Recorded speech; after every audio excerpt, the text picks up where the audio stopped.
Sitting in front of me, I have three iPhones: the iPhone Air, the iPhone 17 Pro Max, and the iPhone 17. This one, the 17 Pro Max, is Apple's best, most expensive iPhone, and I'm starting to hate it. I really don't like to use this phone day to day. I would hands down prefer to use one of these, the iPhone Air or the iPhone 17, and I'm going to tell you why in this video. Reason number one, the 17 Pro Max, and keep in mind I'm just talking about the Pro Max in this video, not the Pro. The Pro Max is way too big. It's impossible to use.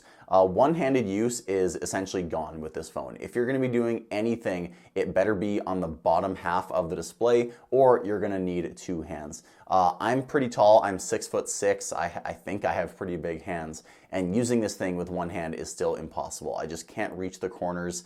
And rest in peace to your pinky finger, because trying to hold this phone up all day with how thick and heavy and massive this phone is, your pinky is going to be very, very sore.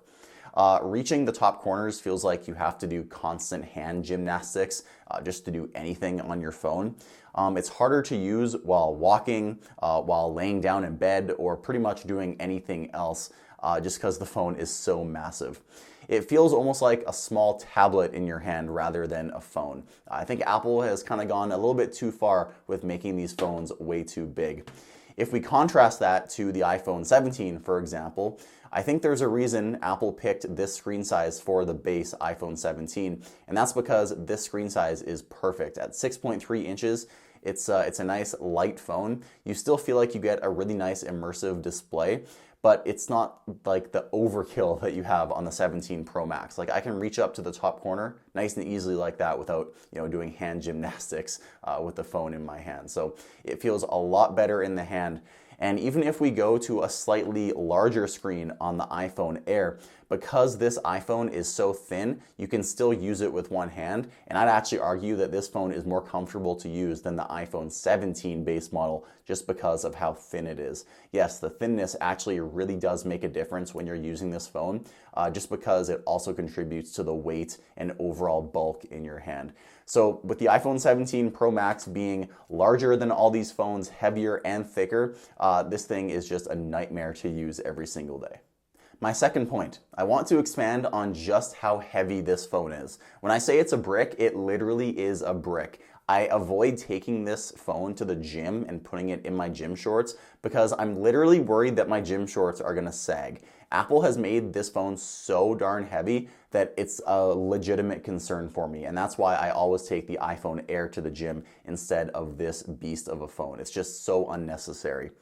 The pocket sag is one thing, but also hand fatigue is another. I said this in the previous clip, but when you're holding this with one hand, I swear your pinky will literally get tired, and it's just literally too much phone. You have to hold this phone like this if you're gonna do anything for a long period of time.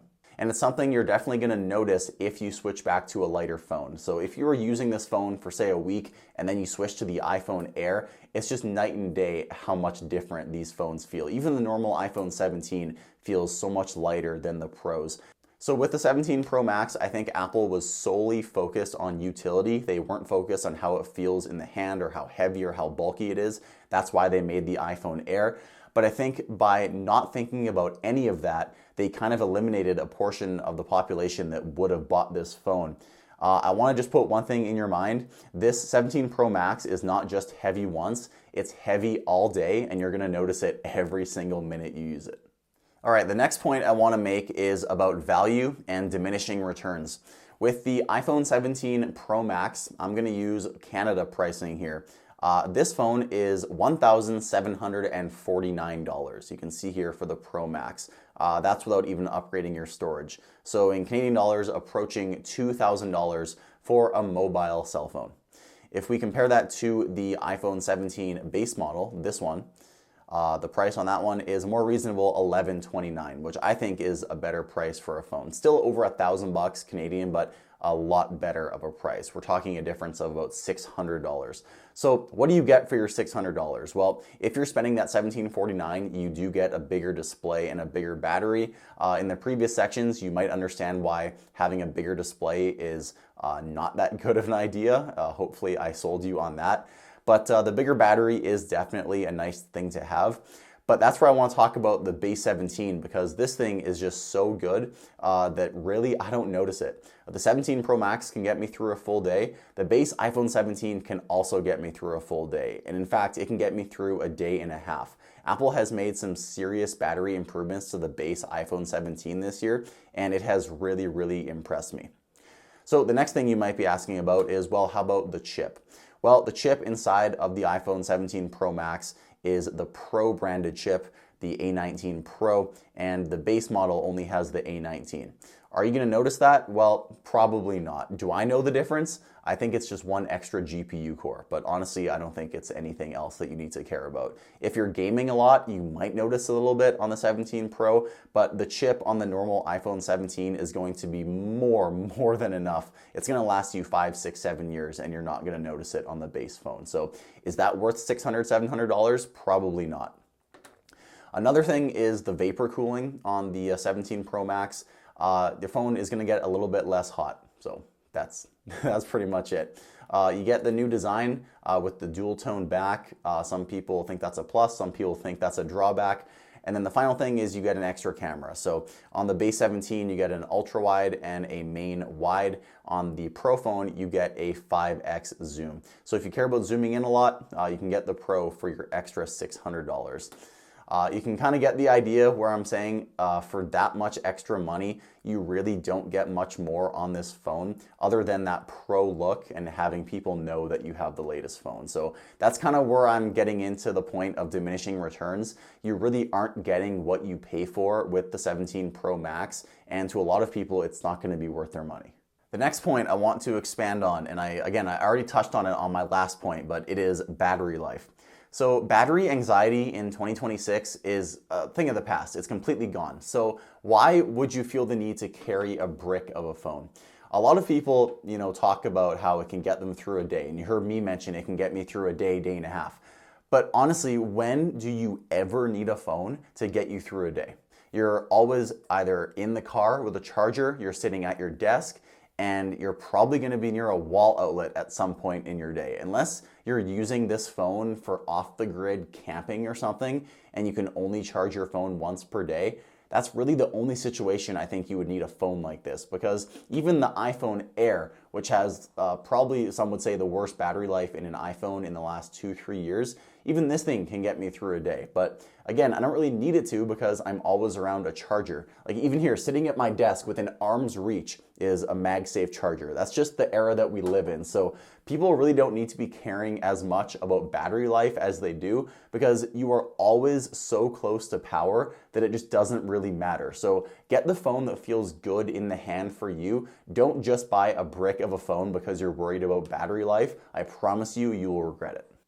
My next talking point is luxury is gone with the Pro phones. You can see Apple has completely ditched luxury looking phones for utility phones. Think back to the first ever Pro phone, the iPhone 11 Pro. That thing was gorgeous. The camera bump was nice and small, the edges were shiny, and it just looked like a piece of jewelry. And then Apple did the same thing with the 12 Pro, and then I would argue the 13 and 14 Pro, especially in the gold colors, were some of the nicest looking iPhones ever. And then Apple sort of changed it with the 15 and 16 Pro with titanium, but they still looked very luxurious. And then with the 17 Pro, we get this. Yeah, it doesn't look very luxurious, does it? And that's because Apple just wants to give you all the features, all the battery, all the camera, and just be unapologetic about what this phone is designed to do. And they are switching the design phone over to the iPhone Air. So I believe this is pretty much what the iPhone 17 Pro was supposed to be. You can see here it's just gorgeous and thin and shiny. I think this is the best looking iPhone ever. You can definitely tell that this was inspired by one of the older Pro phones. This actually reminds me a lot of the original iPhone X, just with how beautiful it is. I know it only has one camera, but I think as a part of the design, I think it looks really nice, really clean. Do I wish it had more than one camera? Yeah, I do, but I think it does look really nice just having one lens up there. And also with the plateau, the way it reflects light, man, this phone is really nice.